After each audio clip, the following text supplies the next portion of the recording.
Ele é músico, astrólogo, escritor, mas eu definiria ele como uma pessoa conectada com a luz. Eu acho que ele é uma pessoa realmente dos novos tempos. Uma geração que experimentou tudo, que viveu tudo e que sintetizou tudo. Profundamente espiritualizado. Tem um lado dele que eu conheci recentemente e que me emocionou muito, que é o extremo carinho e orgulho que ele tem pelos filhos. Ele é uma figura muito querida no Rio de Janeiro e no Brasil e no mundo. O flautista de Merlim, Valdemar Falcão, vem cá contar suas histórias pra gente, vem. Uau, que responsa. Há uns dias atrás, uma amiga minha publicou numa rede social uma foto que tinha uma intenção de humor, mas que me deu um gancho para isso que a gente vai conversar aqui agora. Era um rapaz sentado num banco de praça, com aquele casaco que tem um capuz, assim, com a cara muito triste, cabisbaixo. E embaixo dizia assim: se você está se sentindo sozinho, lembre-se que há trilhões de bactérias dentro do seu corpo e que você representa o mundo para elas. A gente não se dá conta disso.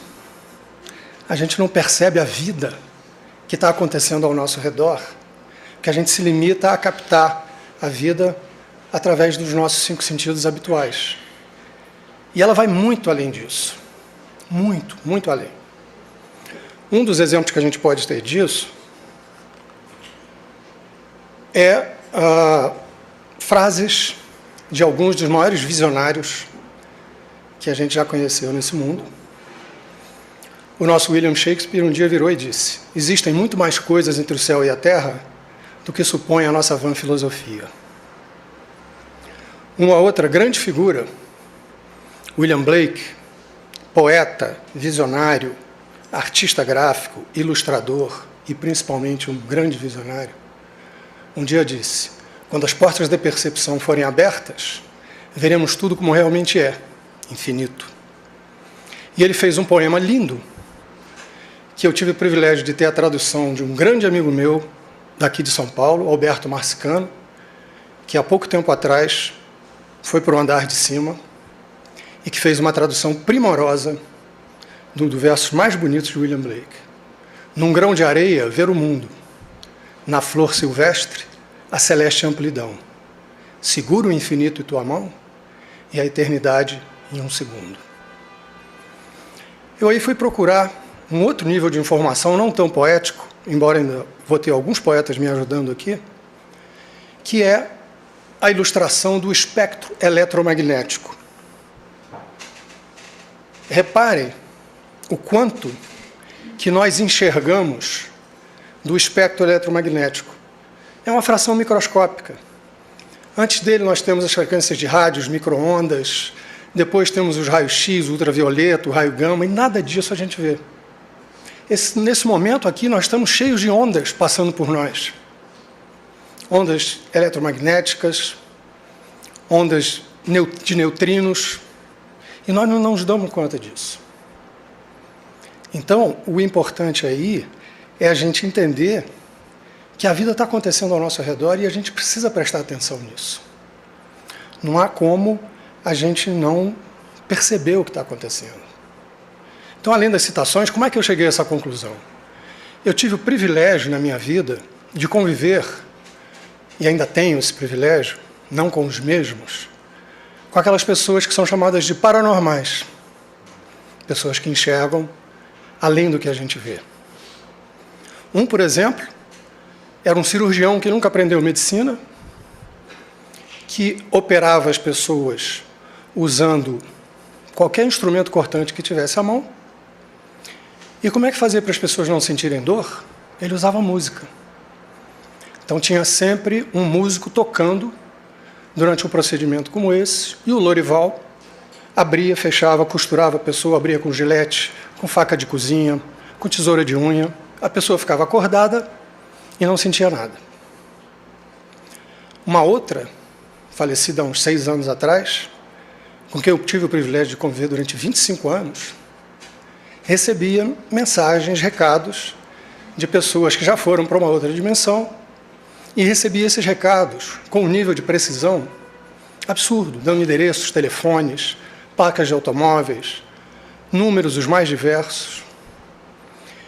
E nessa convivência, eu que não tenho nenhuma capacidade clarividente, comecei a conseguir enxergar tudo isso sem ver com os olhos necessariamente. A tradição cabalista, por exemplo, diz que nós só enxergamos 1% da realidade. Que se nós enxergássemos 2%, nós enlouqueceríamos. Não estou propondo aqui que ninguém enlouqueça.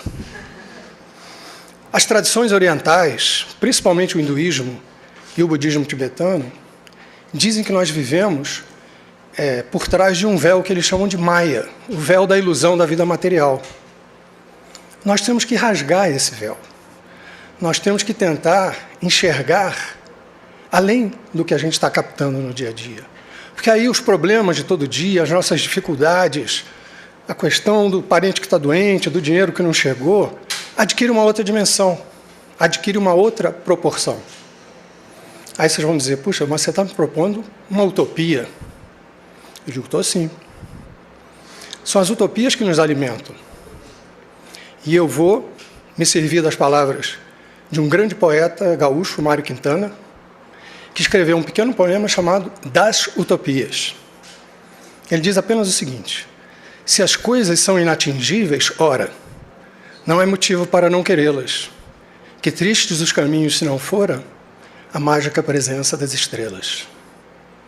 Então, gente, eu estou propondo aqui que a gente abra as janelas da nossa percepção, que a gente faça sempre um esforço. Não tem nada de paranormalidade nisso, é uma questão existencial. Vamos enxergar a vida de uma perspectiva mais ampla. Vamos abrir essas janelas. E vou pedir a ajuda de mais um outro grande poeta, o maior poeta da língua portuguesa, Fernando Pessoa, nos escritos do seu heterônimo Alberto Caeiro, no primeiro dos seus poemas em conjuntos, onde ele diz o seguinte: não basta abrir a janela para ver os campos e o rio. Não é bastante não ser cego para enxergar as árvores e as flores. É preciso também não ter filosofia nenhuma, porque com filosofia não há árvores, há ideias apenas. Há só cada um de nós como uma cave. Há só uma janela fechada e todo um mundo lá fora. E um sonho do que se poderia ver se a janela se abrisse, que nunca é o que se vê quando se abre a janela. Muito obrigado.